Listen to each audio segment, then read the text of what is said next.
नमस्कार, प्राविधिक ज्ञान युट्युब च्यानलमा तपाईलाई स्वागत छ। म चन्द्र घलान। आदरणीय दर्शकबिन, आजभोलि तपाईले फेसबुकमा एउटा चिया लभर भनेर फोटो भाइरल भइरहेको देख्नु भएको छ होला। चिया खाँदै गरेको, मोमो खाँदै गरेको, चिया लिएर भाग्दै गरेको यो फोटोहरू निकै नै आकर्षक छन्। यो फोटो वास्तवमा मान्छेले बनाएको नभई ए.आई द्वारा जेनेरेट गरिएको फोटोहरू हो। तपाईँ पनि यस्तै फोटो सजिलैसँग बनाउन सक्नुहुन्छ। त्यसका लागि के गर्ने म तपाईलाई यो भिडियोमा सजिलो तरिका बताउँदैछु। तपाईँ यस्ता तस्बिरहरू बिङबाट बनाउन सक्नुहुन्छ। बिङ ए.आई टुलबाट माइक्रोसफ्टको एकाउन्ट तपाईले बनाउनु पर्छ। त्यो बनाउन पनि सजिलो छ। म तपाईलाई यहाँ स्क्रिनमा देखाउँदैछु। एउटा यो लिङ्क छ bing.com images/create भन्ने एउटा तपाईले अप्सन देख्न सक्नुहुन्छ। यो लिङ्क म यो भिडियोको तल डिस्क्रिप्सनमा पनि राख्नेछु। तपाईँ यहाँबाट गएर त्यस्तो फोटो बनाउन सक्नुहुन्छ। अथवा तपाईँ होइन एन्ड्रोइड मोबाइलबाटै बनाउन चाहनुहुन्छ भने तपाईले गुगल प्ले स्टोरमा बिङ भनेर सर्च गर्नुहोस्। यहाँ तपाईँ देख्न सक्नुहुन्छ। यो एप्लिकेसन तपाईले पाउन सक्नुहुन्छ। अथवा तपाईँ iOS चलाउनुहुन्छ भने चाहिँ त्यहाँ पनि एप स्टोरमा गएर being chat with AI and GPT-4 भन्ने यो एप खोज्न सक्नुहुन्छ र इन्स्टल गरेर सिधै चलाउन पनि सक्नुहुन्छ। म चाहिँ यहाँ ब्राउजरबाट तपाईँलाई चलाउन सिकाउँदैछु। यो लिङ्कमा क्लिक गरेर यहाँ जानुहोस् अथवा सिधै तपाईँले जुनसुकै ब्राउजरमा गएर bing.com/images/create भनेर क्लिक गर्नुहोस्। यस्तो इन्टरफेस खुल्छ।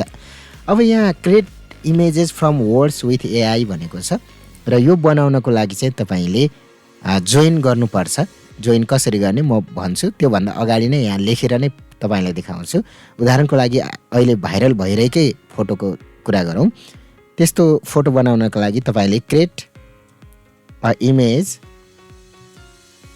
Image for Nepali tea lover भनेर यहाँ लेखौँ। जुनसुकै तपाईँलाई जुन बनाउन मन लागेको छ त्यो यहाँ लेख्न सक्नुहुन्छ र जोइन एन्ड क्रिएटमा थिच्नुहोस्। यसरी थिचिसकेपछि लगइन गर्नको लागि इमेल, फोन वा स्काइप भनेर दिन्छ। यदि छैन भने नट एकाउन्ट क्रिएट 1 भन्ने अप्सन तल छ। तपाईँसँग एकाउन्ट छैन भने क्रिएट 1 मा क्लिक गर्नुहोस्। र यहाँ तपाईँले फोनबाट पनि क्रिएट गर्न सक्नुहुन्छ भनेर बताएको छ। तर फोनबाट क्रिएट गर्न खोज्नुभयो भने चाहिँ यो देशको लागि हामीले सपोर्ट गर्दैनौँ भनेर देखाउँछ। त्यसैले तपाईँले जिमेल नै राख्नुहोला, तपाईँको जिमेल आइडी। यदि जिमेल आइडी छैन भने जिमेल आइडी क्रिएट पनि गर्न सक्नुहुन्छ। म यहाँ इमेल आइडी राख्दैछु, तपाईँ पनि राख्नुहोस्। र इमेल राखिसकेपछि नेक्स्टमा थिच्नुहोस्। अब तपाईँको पहिलो नाम, फर्स्ट नेम र लास्ट नेम, तपाईँको नाम र थर राख्नुहोस्। मैले यहाँ राखेँ। सुरुमा जे राख्दा पनि ठिक छ। मैले प्राविधिक अनि ज्ञान भनेर राखेँ। र त्यस पछाडि नेक्स्टमा थिच्नुहोस्। नेक्स्टमा थिचिसकेपछि कन्ट्री रिजनमा नेपाल अलरेडी आइरहेको छ, केही गर्नु परेन। अब बर्थ डेट भन्नेमा चाहिँ तपाईँको जन्म मिति राख्नुहोस्। महिना, दिन र गते यहाँ राख्नुपर्छ। तपाईँले इस्वी सम्बन्धमा लेख्न सक्नुहुन्छ। अथवा यो ठ्याक्कै मिल्नुपर्छ भन्ने छैन, तपाईँ जुनसुकै राख्न सक्नुहुन्छ। मैले यहाँ राख्दैछु, तपाईँ पनि राख्नुहोस्। त्यस पछाडि नेक्स्टमा थिच्नुहोस्। अब नेक्स्टमा थिचिसकेपछि तपाईँले यहाँ राख्नुभएको जिमेल आइडीमा एउटा कोड गएको हुन्छ। त्यो कोड चाहिँ यहाँ राख्नुपर्छ। तपाईँले जुन इमेल राख्नुभएको छ त्यो इमेलमा गएर माइक्रोसफ्ट एकाउन्ट भनेर भेरिफाई योर इमेल एड्रेस भनेर एउटा कोड आउँछ। 6 वटा अङ्कको हुन्छ यो राख्नुहोस् अनि नेक्स्टमा थिच्नुहोस्। अब यो गरिसकेपछि तपाईँले एउटा पजल सल्भ गर्नुपर्छ। यो चाहिँ अलिक गाह्रो छ। जे होस् म तपाईँलाई जानकारी दिन्छु। नेक्स्टमा क्लिक गर्नुहोस्। यति आएपछि त्यस पछाडि यतापट्टिको फोटो र यतापट्टिको फोटो हेर्नुहोस्। यहाँ म्याच दिस भन्ने छ। यो हरियोले घेरा लगाएको यो सेतो, यो ठाउँमा गएर यो मान्छे बस्नुपर्छ। त्यसको लागि चाहिँ यहाँ तल एरो सार्न सकिन्छ। उदाहरणको लागि अहिले यो मान्छे यो ठाउँमा बसिरहेको छ, तर पुग्नु पर्ने चाहिँ यो ठाउँमा हो। त्यसैले नेक्स्ट गरौँ। त्यहाँ अझै आएको छैन, अहिले पनि आएन। अहिले आयो, यहीँ रहेछ कि अर्कैमा पर्यो, नत्र मिल्दैन। फेरि ठ्याक्कै पर्नुपर्छ। ठ्याक्कै पर्यो। अब सबमिट गर्ने, मिलिसकेपछि सबमिट गर्ने एउटा भयो। यो 5 वटा गर्नुपर्छ। ठ्याक्कै त्यो आइकनमा पुगेपछि सबमिट गरेँ र यो भेरिफिकेसन कम्प्लिट भयो। यो चाहिँ रोबोट होइन भनेर कम्प्लिट गर्नुपर्ने भेरिफिकेसन प्रोसेस हो। माइक्रोसफ्ट एकाउन्ट अब क्रिएट भयो, क्रिएट हुँदैछ। अब यहाँ लगइन भयो। अघि हामीले राखेको क्रिएटिङ भन्दैछ र यो हेर्नुहोस् यहाँ फोटो तयार भएको छ, यस्तो देखाएको छ। यो चाहिँ अहिले हामीले दिएको कमान्डको आधारमा बनाएको हो।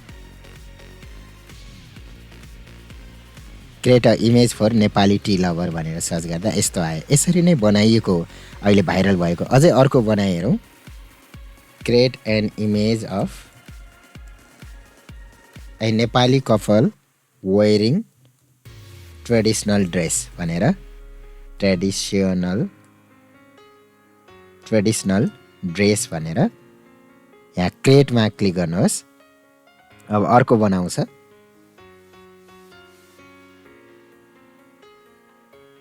क्रिएटिङ भन्दैछ, एकछिनमा बनिहाल्छ।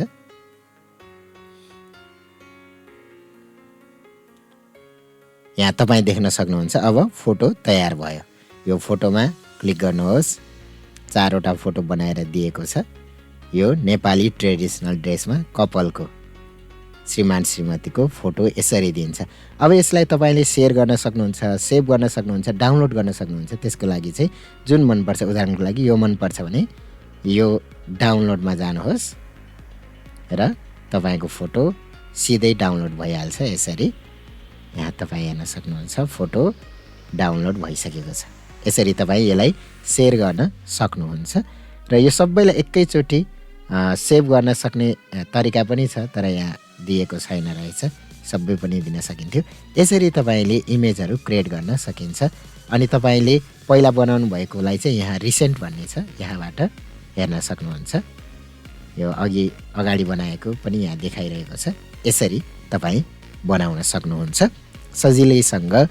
अहिले भाइरल भइरहेको जस्तो फोटो बनाउने तरिका चाहिँ यो हो। तपाईलाई यो भिडियो कस्तो लाग्यो कृपया कमेन्ट गर्न नभुल्नुहोला।